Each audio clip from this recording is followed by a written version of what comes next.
Selamat pagi Bapak Ibu yang terkasih di dalam nama Tuhan Yesus. Mari kita memulai persekutuan doa pagi hari ini dengan mengangkat satu pujian Saatku Menyembahmu.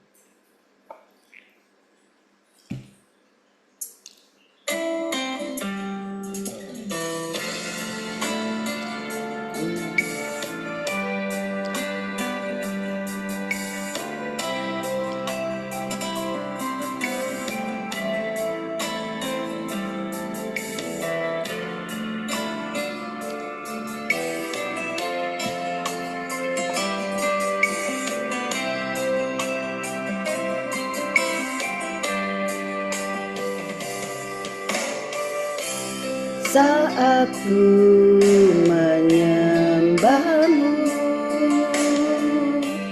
Rohmu bekerja. Saat ku memujimu, Kau bertata di atas pujian.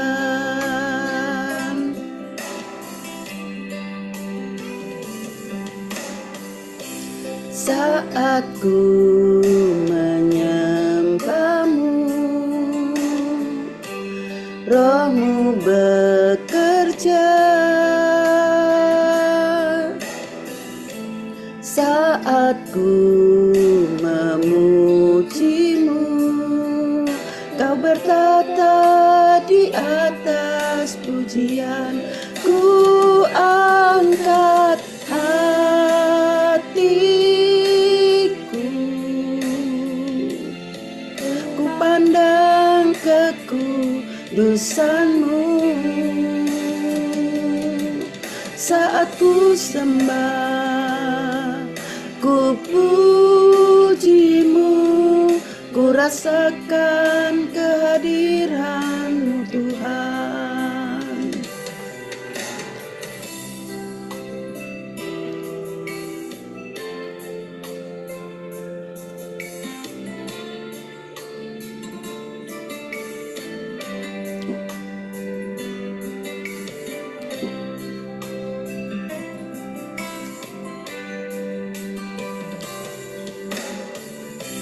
Saat ku menyembahmu, Rohmu bekerja.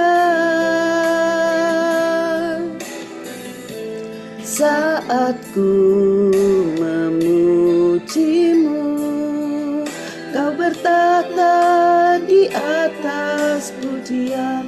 Ku angkat hatiku, ku pandang kekudusan-Mu. Saat ku sembah, ku puji-Mu, ku rasakan kehadiran-Mu Tuhan. Ku angkat hatiku, ku pandang kekudusan-Mu. Saat ku sembah, ku puji-Mu, ku rasakan kehadiran-Mu Tuhan. Ku rasakan kehadiran-Mu Tuhan. Mari kita tundukkan kepala, kita berdoa. Tuhan, terima kasih Allah Bapa. Kami merasakan kehadiran Tuhan di tempat kami berada ya Tuhan pagi hari ini ya Tuhan. Biarlah Tuhan menjamah kami, lawat kami setiap pribadi ya Tuhan, sehingga kami merasakan kehadiran Tuhan di dalam kehidupan kami hari lepas hari. Biarlah pagi hari ini kami meluangkan waktu menyembah-Mu, memuji-Mu ya Tuhan, dan berdoa syafaat. Sebentar lagi juga kami akan mendengarkan kebenaran firman Tuhan yang akan disampaikan oleh Pendeta Muda Nikolas. Kiranya Tuhan memberkati Pak Niko, apa yang telah disampaikannya, yang dipersiapkannya, semuanya datang daripadamu ya Bapa. Buka hati, telinga kami, agar kami ya Tuhan mau mendengar firman itu dengan penuh sukacita ya Bapa. Dan kami melakukannya dalam kehidupan kami hari lepas hari. Terima kasih ya Tuhan, kami bersyukur untuk pagi hari ini kami masih diberi kesempatan untuk bersekutu bersama jemaat-jemaat kami di GKP MI Pengharapan ya Tuhan. Terima kasih ya Tuhan, kami serahkan waktu pagi hari ini sepenuhnya hanya ke dalam tangan-Mu yang Maha Kudus. Terima kasih Tuhan, haleluya, amin. Sebelum kita mendengarkan kebenaran firman Tuhan, kita naikkan pujian, sentuh hatiku.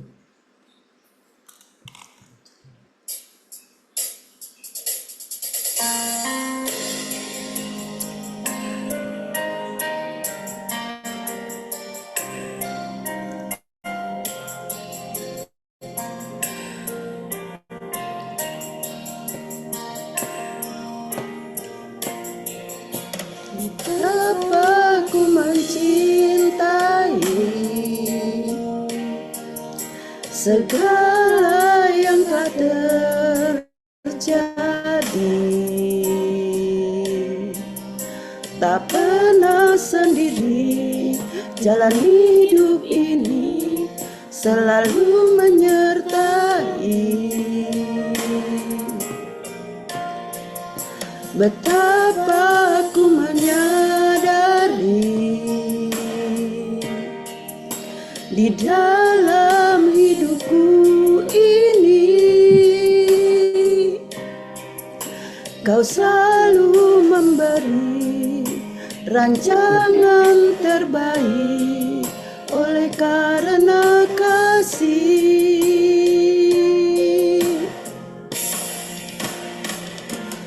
Bapa, sentuh hatiku, ubah hidupku menjadi yang baru, bagai emas yang murni. Kau membentuk bejana hatiku. Bapa, ajarku mengerti sebuah kasih yang selalu memberi, bagai air mengalir yang tiada pernah berhenti.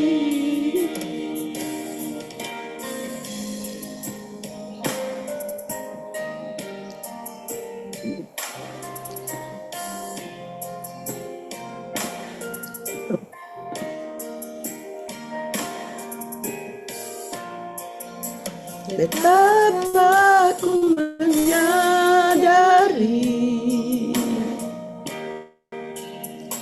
di dalam hidupku ini Kau selalu memberi rancangan terbaik oleh karena kasih. Bapa, sentuh hatiku, ubah hidupku menjadi yang baru, bagai emas yang murni. Kau membentuk rencana hatiku. Bapa, ajarku mengerti sebuah kasih yang selalu memberi, bagai air mengalir yang tiada pernah berhenti. Silahkan Kak Niko. Shalom, selamat pagi, Bapak yang dikasih Tuhan. Mari sebelum kita bersama-sama merenungkan kebenaran firman Tuhan, kita persiapkan hati kita dengan berdoa. Mari kita berdoa. Tuhan, kami mengucap syukur untuk pagi hari ini. Kami boleh Kau berikan kesempatan sekali lagi untuk hadir di hadapan Tuhan secara online ini. Kami rindu bersama-sama untuk berdoa, memuji Tuhan, dan bahkan disegarkan kembali oleh kebenaran firman Tuhan. Tolong siap kami supaya kami boleh punya hati yang siap.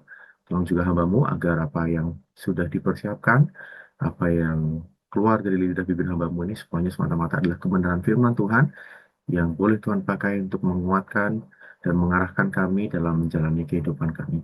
Kami serahkan untuk perenungan firman Tuhan ini dalam tangan-Mu. Ya, di dalam nama Tuhan Yesus kami sedang berdoa. Amin. Ya, shalom, selamat pagi Bapak saya yang dikasihi Tuhan. Pagi hari ini saya rindu membagikan mengenai satu eh, topik begitu ya Bapak Ibu. Bagaimana kita belajar teladan doa dari Rasul Paulus. Sebelumnya saya mau mengajak kita untuk membuka dari Efesus pasal yang ketiga, ayat 14 sampai ayat 21, tapi kita akan fokus di ayat yang ke-14 sampai ayat yang ke-19 saja. Saya akan membacakannya bagi kita semua, Bapak-Ibu Saudara. Efesus pasal 3 ayat 14 sampai 19 ya. Demikianlah firman Tuhan. Itulah sebabnya aku sujud kepada Bapa yang daripadanya semua turunan yang di dalam surga dan di atas bumi menerima namanya. Aku berdoa supaya ia menurut kekayaan kemuliaannya menguatkan dan meneguhkan kamu oleh rohnya di dalam batinmu, sehingga oleh imanmu Kristus diam di dalam hatimu, dan kamu berakar serta berdasar di dalam kasih. Aku berdoa supaya kamu bersama-sama dengan segala orang kudus dapat memahami betapa lebarnya dan panjangnya dan tingginya dan dalamnya kasih Kristus dan dapat mengenal kasih itu sekalipun ia melampaui segala pengetahuan. Aku berdoa supaya kamu dipenuhi di dalam seluruh kepenuhan Allah. Bapak saudara, di antara banyak doa yang dicatat di dalam Alkitab, doa Rasul Paulus dalam Efesus pasal 3 ayat 14 sampai 21 ini merupakan salah satu doa yang indah dan juga mendalam saya. Karena doa ini bukan sekedar rangkaian kata-kata yang bagus, yang cantik, bukan sekedar daftar permohonan Paulus yang dirunut gitu, tetapi melalui doa ini kita bisa melihat bagaimana hati seorang Rasul Paulus yang sungguh-sungguh mengenal Kristus dan merindukan supaya orang lain pun bisa mengalami pengenalan yang sama akan Kristus itu sendiri. Nah, Bapak Saudara, ini satu hal yang menurut saya penting untuk kita sama-sama renungkan. Di pagi hari ini doa Paulus mengajak kita untuk merenungkan bukan hanya apa yang kita doakan, tapi juga bagaimana kita berdoa dan apa yang seharusnya menjadi kerinduan dalam hati kita ketika kita berdoa kepada Tuhan. Bapak saudara, ada satu pertanyaan penting yang harus kita bisa jawab dalam diri setiap kita. Sebagai orang-orang percaya, saya yakin kita semua pasti sangat sering berdoa. Ketika kita baru bangun pagi hari, ketika kita menjalani aktivitas kita, bahkan ketika kita mau istirahat di malam hari. Tapi pertanyaannya, apakah bagi kita doa itu menjadi satu hal yang sungguh-sungguh penting, satu hal yang benar-benar penting bagi kita? Atau jangan-jangan selama ini doa hanya sekedar menjadi formalitas atau bahkan mantra yang kita ucapkan dalam kehidupan kita sehari-hari? Apakah doa benar-benar jadi satu hal yang sungguh penting bagi diri kita sendiri? Banyak orang menganggap bahwa doa adalah cara mereka berbicara pada Tuhan, cara menenangkan hati, bahkan cara membentuk karakter dan menolong seseorang bertahan di tengah tekanan. Tapi pertanyaannya, apakah benar-benar doa itu jadi satu hal yang sangat esensial, sangat kita butuhkan dalam hidup kita? Atau ya satu hal yang kalau kita butuh baru kita lakukan, Bapak Saudara? Seringkali banyak orang-orang Kristen pun menganggap bahwa mereka harus getol berdoa, harus kencang berdoa saat ada masalah. Jadi berdoa itu seringkali dilakukan hanya saat ada masalah menerpa. Kalau lagi nggak ada masalah, hidupnya ayam tentrem, ya tetap berdoa. Tapi ya secukupnya sajalah begitu, Bapak Ibu Saudara. Dan inilah yang sering terjadi, Bapak Ibu Saudara. Banyak orang datang pada Tuhan ketika membutuhkan sesuatu, tetapi melupakannya ketika keadaan sudah membaik. Seakan-akan kita lupa sama semua pertolongan yang Tuhan sudah berikan di dalam kita menghadapi masalah itu. Nah, kenapa ini bisa terjadi, Bapak Saudara? Karena ada jurang antara pengetahuan antara antara pengetahuan tentang doa dan juga kehidupan doa yang nyata itu sendiri. Kita bisa jadi mengerti tentang bagaimana cara berdoa, apa saja doa-doa yang diajarkan dalam Alkitab, bagaimana cara berdoa yang baik dan benar, tetapi belum tentu pengertian pemahaman kita tentang doa-doa itu membawa kita memiliki satu kehidupan doa yang nyata. Ini satu hal yang harus kita waspadai, Bapak Ibu Saudara. Karena ketika ada jurang besar di antara kedua hal ini, gak heran kita akan jadi orang Kristen yang angin-anginan juga di dalam berdoa kepada Tuhan. Karena itu ketika kita membaca doa Paulus ini, kita bisa melihat bagaimana Paulus tidak sekedar mengajar jemaat berdoa, tetapi Paulus juga menunjukkan bahwa doa adalah satu unsur vital kehidupan rohani. Seperti banyak orang mengatakan bahwa doa itu adalah nafas hidup orang percaya. Nah, kenapa sih kok doa dikatakan sebagai nafas hidup orang percaya? Nah, kita akan belajar beberapa hal tentang doa melalui teladan doa yang Paulus berikan ini. Yang pertama kita akan belajar tentang apa sih yang seharusnya menjadi fokus di dalam doa-doa kita. Kita akan melihat pertama bagaimana Paulus mengajarkan bahwa ketika kita berdoa, Tuhan merindukan kita. Di dalam doa kita itu ada satu keberserahan penuh kepada Allah Bapa. Nah, Efesus pasal 3 ayat 14 sampai 21 ini kita bisa melihat bagaimana di dalam doa yang Paulus teladankan dan ajarkan ini menampilkan keindahan karya Tritunggal, Bapak Saudara. Kalau kita baca dengan seksama, kita bisa melihat bagaimana Paulus menyikapkan peran Allah Bapa, Allah Anak, dan Allah Roh Kudus di dalam doa. Dan di bagian pertama, kita bisa melihat bagaimana di dalam fokus ketika kita berdoa itu sangat penting bagaimana ketika kita berdoa, kita memfokuskan diri kita untuk apa? Berserah sepenuhnya kepada Allah Bapa. Di dalam ayat yang ke-14, Paulus berkata demikian. Itulah sebabnya aku sujud kepada Bapa yang datang, yang daripadanya semua turunan yang di dalam sorga dan di atas bumi menerima namanya. Ungkapan ini mencolok Bapak Saudara, karena di zaman itu pada budaya bangsa Yahudi, satu hal yang lazim adalah ketika mereka berdoa, mereka melakukannya sambil berdiri. Ketika Yesus mengajar murid-murid dalam Markus, kalau kita bisa melihat gitu ya, Tuhan Yesus berkata, dan jika kamu berdiri untuk berdoa, dan banyak catatan lain memperlihatkan bahwa berdiri menunjukkan merupakan satu posisi yang umum dalam berdoa. Karena itu ketika Paulus menyatakan bahwa ia sujud berlutut kepada Bapa, kita bisa melihat adanya satu luapan perasaan dan kerendahan hati yang sangat mendalam di hadapan Tuhan. Dan kalau Bapak Ibu bandingkan dari beberapa bagian ini ya Bapak Saudara, kalau kita lihat di beberapa bagian lain. Yang pertama kalau kita lihat ketika di dua Tawarik dicatat bahwa Salomo berlutut pada penabisan bait suci. Kemudian di Markus pasal 14 ketika Yesus merebahkan diri ke tanah dan berdoa di Getsemani. Lalu dalam kisah para rasul pasal yang ke-20 ketika Paulus mengucapkan selamat tinggal pada para penatua di Efesus, dia juga berlutut dan berdoa. Nah, Tony Merida, seorang teolog, menyampaikan satu hal yang sangat baik juga untuk kita bisa mengerti. Bahwa ketika seseorang berlutut di dalam doanya itu, ini menunjukkan atau menandakan satu kerendahan hati yang mendalam, serta satu emosi yang tulus di hadapan Allah. Satu kerinduan yang sangat mendalam, dan merupakan satu kejujuran akan apa yang ia alami di hadapan Tuhan.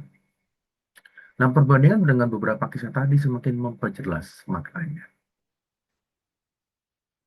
Dan kita bisa melihat ketika Paulus sendiri berdoa bersujud atau berlutut di hadapan Allah. Ini menunjukkan bahwa seringkali berlutut pun muncul ketika seseorang berada dalam satu tekanan batin atau satu penghormatan yang besar kepada Allah. Nah, Bapak Saudara, tindakan berlutut ini bukan hanya sekedar satu sikap tubuh, bukan hanya sekitar satu postur tubuh gitu ya Bapak Ibu. Tapi ini adalah satu deklarasi iman yang Paulus nyatakan kepada Tuhan. Bahwa Paulus tahu kepada siapa ia menyerahkan hidupnya. Paulus datang bukan dengan egonya, bukan dengan membawa egonya, bukan dengan membawa semua agenda dan kepentingannya sendiri, tetapi Paulus datang dengan hati yang mau menyerahkan sepenuhnya, berserah sepenuhnya kepada Allah Bapa, Sang Empunya dunia ini, Sang Pencipta dunia ini. Dan sikap sujud, sikap berlutut ini menunjukkan hal yang penting, Bang Saudara. Bahwa ketika kita berdoa di hadapan Tuhan, hal yang pertama yang harus kita miliki adalah satu kesadaran. Kita harus mengingat bahwa sebenarnya kita tidak layak di hadapan kemuliaan Tuhan. Bahwa kita adalah orang-orang yang tidak layak sebenarnya untuk menghadap tahta kemuliaan Allah itu. Tetapi karena karya keselamatan Allah, kita dilayakkan dan kita dimampukan untuk datang di hadapan Tuhan. Dan keyakinan yang kedua adalah bahwa Allah Bapa adalah Tuhan yang dekat dan memelihara hidup setiap kita. Nah, ayat 14 itu sangat berkaitan dengan ayat 15, pemirsa. Bahwa ayat 15 ini menegaskan bahwa seluruh keluarga Allah di surga dan di bumi berasal dari satu sumber, yaitu Bapa Surgawi. Allah bukan hanya seorang Allah yang Maha Kuasa, tetapi juga seorang Allah Bapa yang memberi nama, identitas, dan rasa nyaman bagi anak-anaknya. Dan ini adalah satu hal yang penting, Mas.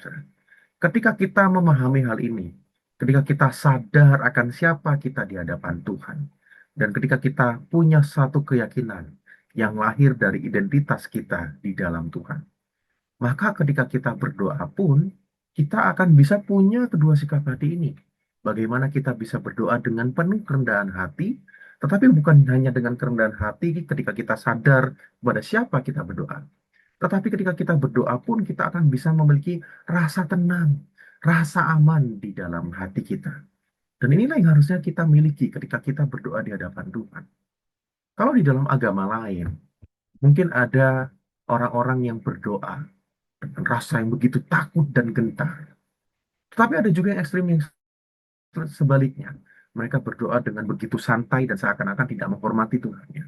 Kekristenan tidak seperti itu, Saudara. Kekristenan memiliki keduanya.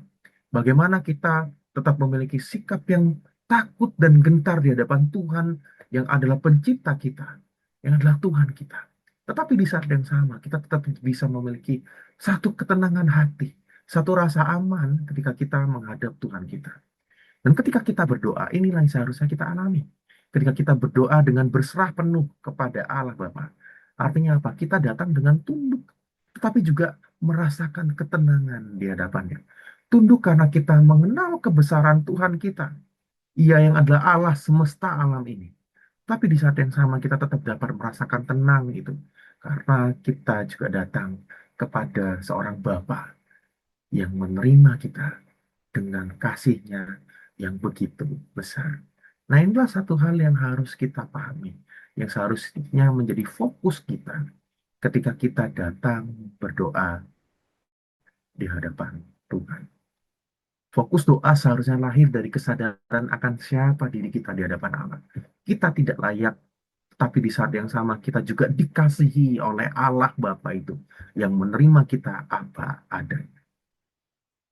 Dan inilah yang seharusnya menjadi fokus doa kita. Kita berlutut bukan karena kita kuat, tetapi karena kita sadar akan kelemahan kita dan betapa besarnya kasih karunia Allah Bapa yang menopang kehidupan kita. Nah, kesadaran akan kedua hal ini akan dapat membawa kita untuk bisa secara aman, secara nyaman datang kepada Allah Bapa, mendekat kepada Allah. Karena kita tahu Ia adalah seorang Allah yang peduli dan memelihara hidup kita. Bahkan ini akan menumbuhkan ketenangan di dalam hati kita. Nah, Bapak Saudara, tapi bukan hanya ini saja yang mampu menopang kehidupan doa kita. Karena kalau hanya pada dua hal ini saja, kita tetap bisa jatuh, Bapak Saudara. Kita manusia yang lemah, kita manusia yang terbatas, dan kita tetap bisa terjatuh dalam dosa. Adalah kita harus belajar poin yang kedua, yang Paulus juga nyatakan di ayat yang selanjutnya. Di ayat yang ke-16, Paulus mengatakan, aku berdoa supaya ia menurut kekayaan kemuliaannya menguatkan dan meneguhkan kamu oleh apa? Oleh rohnya di dalam batinmu.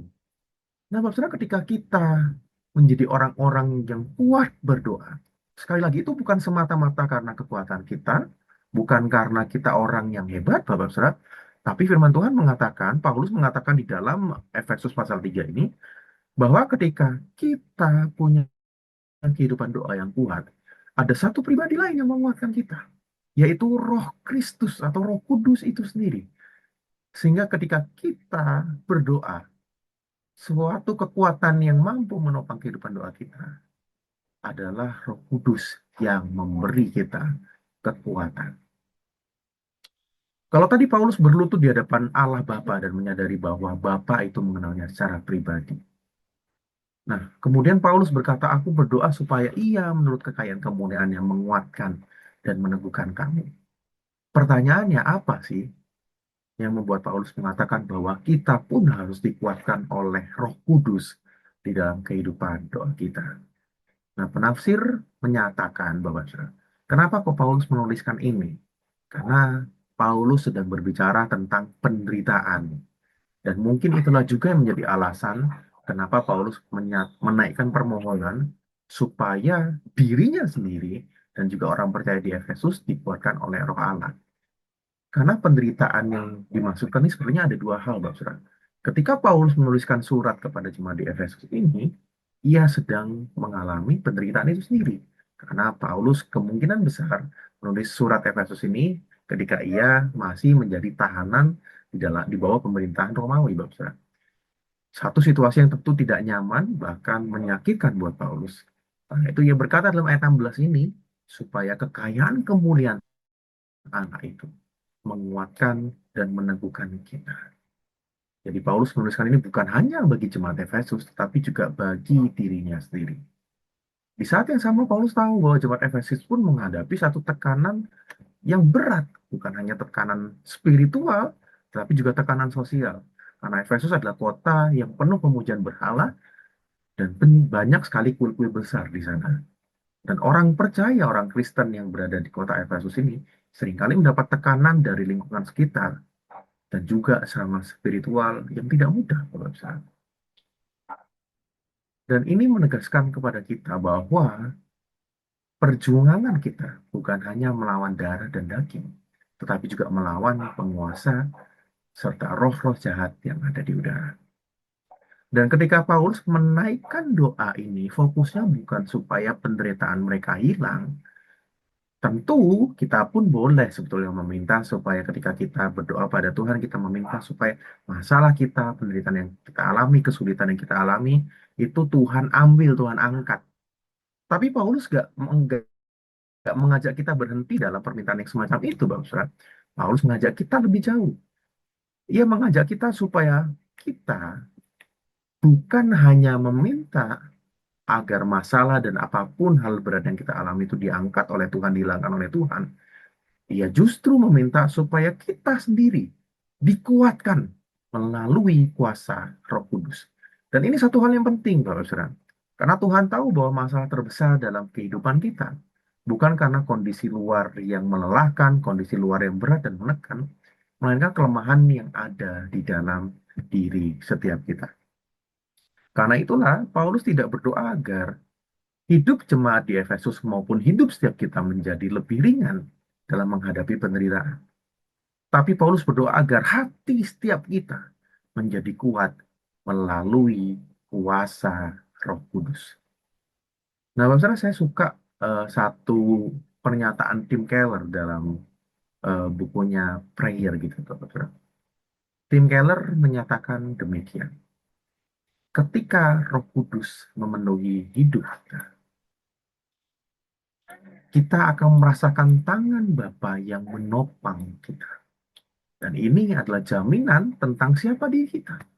Karena Roh Kudus memampukan kita untuk dapat berkata, kalau pribadi yang maha kuasa itu saja mengasihiku, ia berkenan terhadapku, bahkan rela menempuh segalanya untuk menyelamatkanku. Bahkan ia tidak akan pernah melepaskanku dan akan menyempurnakanku. Kalau semuanya itu benar, kenapa aku harus khawatir? Kesadaran akan bagaimana identitas kita, bahkan bagaimana kita punya Allah yang Maha Kuasa itu akan melahirkan satu sukacita, satu ketenangan, bahkan dapat menghilangkan segala rasa takut maupun rasa rendah diri yang ada di dalam setiap kita. Nah, ini satu pernyataan Tim Keller yang seharusnya juga menguatkan kita bahwa apapun yang terjadi, seberat apapun masalah kita, ketika kita memiliki kekuatan dari Roh Kudus itu, ketika Roh Kudus memenuhi hati dan hidup setiap kita akan dapat merasakan bahwa kita punya Allah yang mengasihi, peduli, bahkan mampu menopang kita. Dan itu semua cukup. Kehadiran Roh Kudus akan dapat melahirkan sukacita dan ketenangan di dalam batin kita menghadapi kita. Makanya firman Tuhan mengatakan, meskipun keadaan kita berat, meskipun kita susah, ketika kita punya Tuhan, apapun yang kita alami itu akan mampu kita hadapi bersama dengan kuat dan kuasa Tuhan yang mampu menopang kita. Dan inilah kekuatan yang muncul ketika seseorang berdoa dengan kekuatan yang daripada Roh Kudus. Doa tidak lagi sekedar menjadi rangkaian kata-kata, tapi jadi satu pengalaman hidup yang nyata, yang kita alami secara langsung. Kehadiran dan kuasa Roh Kudus di dalam batin kita mengubah apa yang kita ketahui tentang Allah menjadi apa yang kita alami bersama-sama dengan Allah itu sendiri. Nah, ini satu hal yang penting, Bapak Saudara. Doa tidak boleh hanya berhenti di dalam kata-kata kita saja, tetapi harus berubah menjadi satu hal yang kita alami. Dan semua itu hanya dapat terjadi ketika kita ditopang oleh kekuatan Roh Kudus itu sendiri. Yang terakhir kita belajar bagaimana tujuan di dalam doa-doa kita. Tujuan berdoa yang sejati bukan hanya bagaimana kita fokus berdoa dengan berserah kepada Allah Bapa dan kita ditopang oleh kekuatan Roh Kudus, tetapi Paulus mengajak kita lebih dalam lagi, bahwa ketika kita berdoa, tujuan kita yang utama adalah bagaimana kita mengalami kasih Kristus itu sendiri. Ayat 17 mengatakan bahwa oleh iman Kristus tinggal di dalam hati dan kita berakar serta berdasar di dalam kasih itu sendiri. Pertanyaannya apa sih arti Kristus tinggal di dalam hati setiap kita?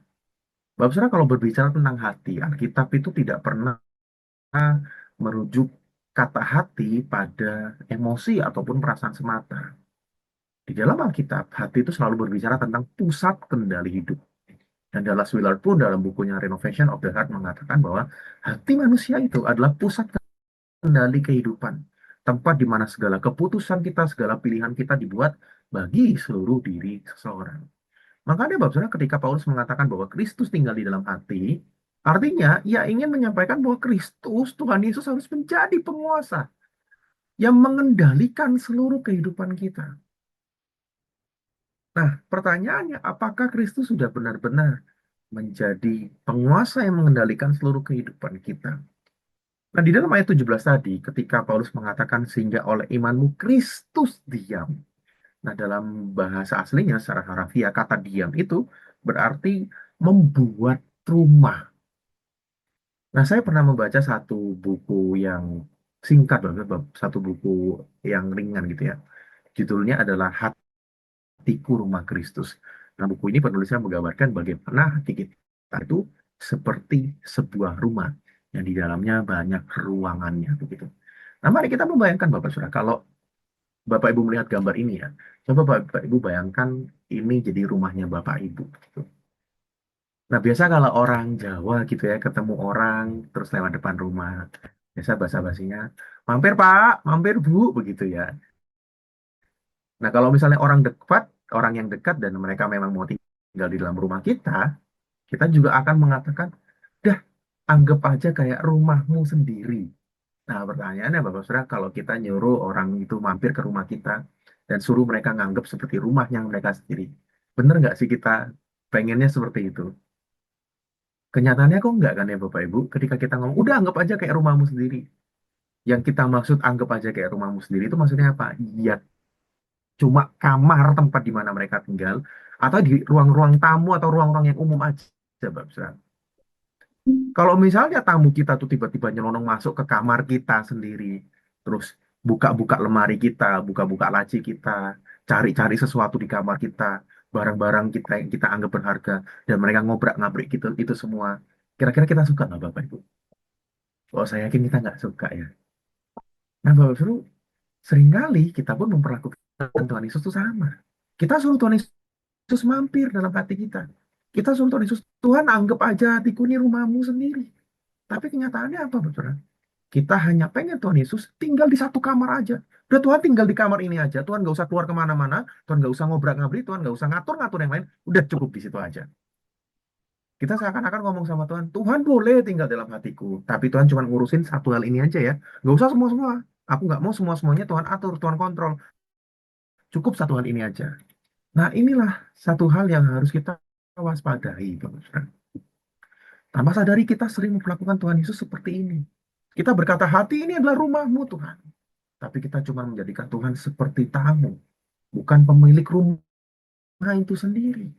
Kita memperbolehkan Tuhan tinggal di satu ruangan hati kita. Tapi ruangan lain kita nggak mau disentuh olehnya.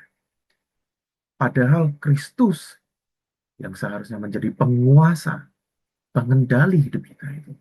Seharusnya dia punya otoritas untuk tahu setiap bagian, bahkan bagian-bagian yang tersembunyi, bahkan hal-hal yang kita sembunyikan dalam hidup kita. Dan kalau kita jujur, Bapak Saudara, seringkali kita pun takut kalau Tuhan masuk dalam kamar hati kita yang terdalam dan dia melihat kekacauan, debu, bahkan bagian-bagian kotor di dalam diri kita. Yang sebenarnya kita mau tutup-tutupi dari hadapan Tuhan. Nah, Bapak Saudara, Tuhan nggak pengen memiliki satu ruangan itu saja. Tuhan ingin membuat rumah di seluruh bagian hati kita. Bukan hanya di satu ruangan tadi saja. Tuhan pengen memiliki akses yang penuh supaya dia punya kuasa untuk melihat bahkan ikut membersihkan dan merapikan seluruh ruangan dalam hati kita itu. Dan Tuhan sanggup melakukannya. Tapi Tuhan nggak pernah memaksa kita.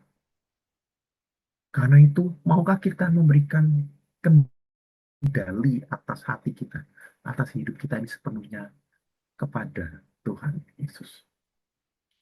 Dan inilah yang Paulus maksudkan ketika ia berdoa supaya Kristus tinggal di dalam hati setiap kita. Ia memohon supaya ketika Kristus hadir di dalam setiap kita, kehadiran Kristus itu juga mempengaruhi setiap keinginan, setiap pikiran kita, bahkan setiap kehendak dan juga setiap emosi kita. Inilah yang dimaksudkan oleh doa Paulus. Ia memohon supaya Kristus menjadi pusat semuanya. Pusat dan bahkan penguasa seluruh hidup kita. Bukan hanya sebagian. Dan kemudian di ayat selanjutnya, Paulus juga mengatakan, ia berdoa supaya kita bersama dengan seluruh orang kudus memahami betapa lebar, panjang, tinggi, dan dalamnya kasih Kristus itu. Nah, ini juga satu hal yang penting, Bapak Saudara. Arken Hughes dalam bukunya tentang kitab Efesus ini, dia menyatakan bahwa kasih yang lebar itu bertujuan supaya kita dapat merangkul seluruh dunia. Kemudian kasih yang panjang itu bertujuan supaya kita dapat bertahan selamanya. Dan kasih yang tinggi itu membawa kita ke surga. Dan kasih yang dalam itu membawa kita untuk dapat menjangkau orang yang paling berdosa. Nah, empat dimensi ini melukiskan kasih Kristus yang tak terbatas, dan tak terselami. Dan 4 dimensi ini juga mengajak kita supaya kita pun dapat memiliki kasih yang sama. Ia menasihatkan supaya kita bukan hanya merasakan, bukan hanya mengalami kasih Kristus itu, tetapi kita juga bisa mengalaminya bersama orang-orang di sekitar kita. Bahkan mengajak orang lain pun mengalami hal yang sama. Nah, inilah teladan Paulus di dalam doanya, Saudara. Dan inilah satu teladan yang Paulus juga ingin ajarkan, yang ingin mengajak kita supaya kita pun memiliki satu sikap hati yang sama. Supaya ketika kita berdoa, kita bisa datang kepada Allah Bapa itu tanpa rasa takut. Karena kita tahu bahwa kita sudah diampuni, dan kita sudah diselamatkan. Dan supaya ketika kita berdoa, kita pun dapat mengalami kekuatan, bahkan merasakan sukacita, karena Roh Kudus berdiam dalam hati setiap kita.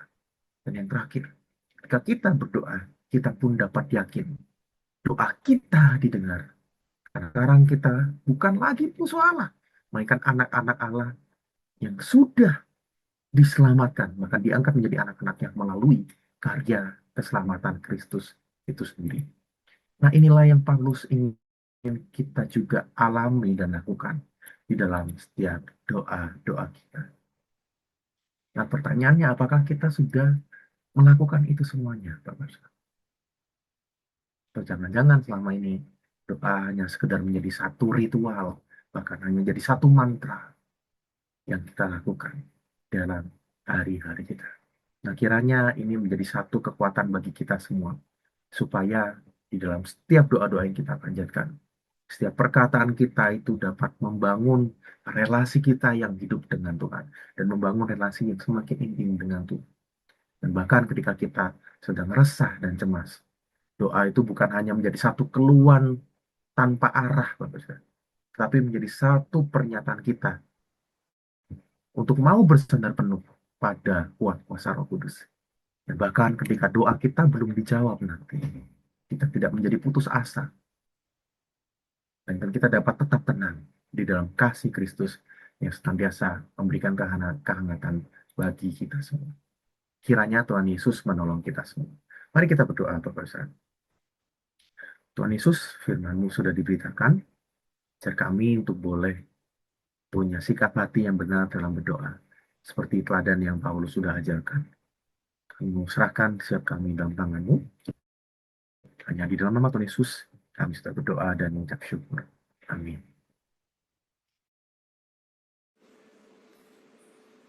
Terima kasih Kak Niko untuk kebenaran firman Tuhan hari ini. Sebelum kita masuk dalam lagu selanjutnya, kita mau berdoa syafaat. Kiranya doanya boleh diambilkan di layar.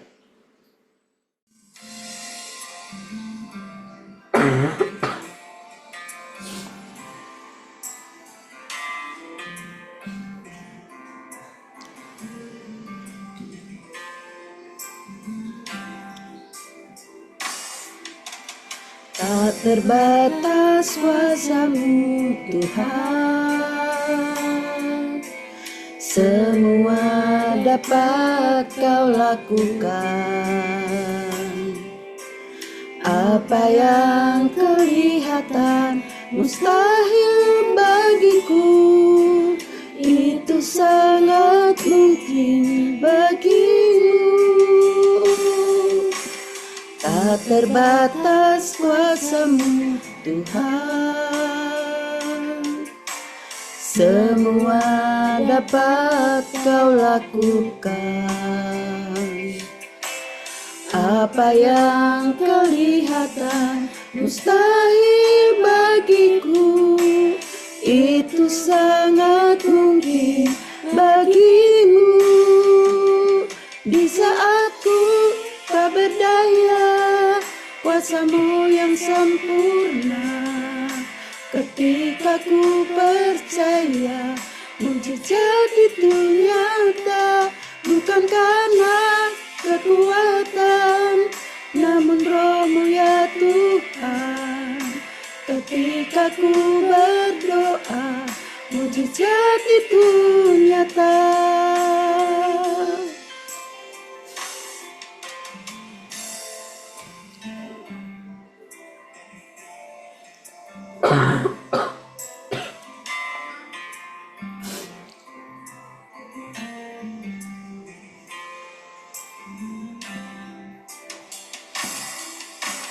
Tak terbatas kuasa-Mu Tuhan,